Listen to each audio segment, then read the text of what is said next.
பகுதியில் விசாரணைக்கு சென்ற ரோந்து பணி காவலர் மீது சரமாரியாக தாக்குதல் நடத்தப்பட்டதால் பரபரப்பு ஏற்பட்டிருக்கிறது. மேலும் விவரங்களை செய்தியாளர் சுரேந்தர் வழங்க கேட்கலாம். சுரேந்தர், வணக்கம். இந்த சம்பவம் தொடர்பான முழு தகவலை சொல்லுங்க. வணக்கம். சென்னை நொளம்பூர்ல தனியார் அடுக்குமாடி குடியிருப்பில் இருந்து வரப்பட்ட காவல் கட்டுப்பாட்டு அறையின் காலை தொடர்பு கொண்டு அந்த விசாரணைக்காக சென்ற நொளம்பூர் காவலர் பாலாஜி என்பவர் மீதுதான் இந்த கொடூர தாக்குதல் என்பது அரங்கேறி இருக்கிறது.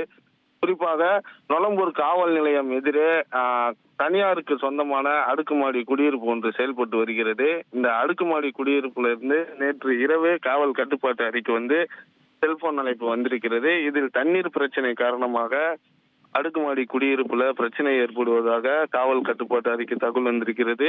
இதனை அடுத்து ரோந்து பணியில் இருந்த காவலர் பாலாஜி, அவருடன் மஞ்சுளா என்ற காவலர் உள்ளிட்டோர் இருவர் சம்பவ இடத்திற்கு சென்றிருக்கின்றனர். அங்கு சென்ற போது உள்ளே மது போதையில் ஒரு சிலர் இருந்ததாக கூறப்படுகிறது. இவர்கள் காவலர்களிடம் தகாத வார்த்தையில் பேசி வீண் தகராறில் ஈடுபட்டிருக்கின்றனர். இதனை பெண் காவலர் மஞ்சுளா என்பவர் தனது செல்போனில் வீடியோவாக பதிவு செய்திருக்கிறார். அந்த வீடியோ பதிவில் தனியார் அடுக்குமாடி குடியிருப்பை சேர்ந்த 4க்கும் மேற்பட்ட நபர்கள் ரோந்து பணியில் இருந்த பாலாஜியிடம் வாக்குவாதத்தில் ஈடுபட்டு அவரை சரமாரியாக கைகளால் தாக்கக்கூடிய காட்சிகள் தான் அந்த காட்சிகள். அவைகள் அனைத்தும் வெளியாகி பெரும் பரபரப்பை ஏற்படுத்தி இருக்கிறது. இதனால காயமடைந்த பாலாஜி தற்போது ராஜீவ்காந்தி அரசு மருத்துவமனையில சிகிச்சைக்காக அனுமதிக்கப்பட்டிருப்பதாகவும் காவல்துறை தரப்புல தகவல்கள் தெரிவிக்கப்பட்டிருக்கிறது. காவல் கட்டுப்பாட்டு அறைக்கு வந்த கால் மூலமாக ரோந்து பணிக்கு சென்ற காவலர் மீது தனியார் அடுக்குமாடி குடியிருப்புல சிலர் தாக்குதல் நடத்திருக்கக்கூடிய சம்பவம் காவல்துறை வட்டாரத்துல பெரும் பரபரப்பை ஏற்படுத்தி இருக்கிறது. இந்த சம்பவம் குறித்து தற்போது உயர் அதிகாரிகள் முழு விசாரணை நடத்த வழக்கு பதிவு செய்து விசாரணை செய்து வருவதாகவும் தகவல்கள் வெளியாகி இருக்கிறது.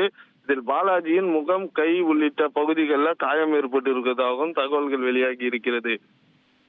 தகவல்களுக்கு நன்றி சுரேந்தர். உங்கள் தந்திவன் தொலைக்காட்சியில் கருடா தினமும் காலை 6 மணிக்கு காண தவறாதீர்கள்.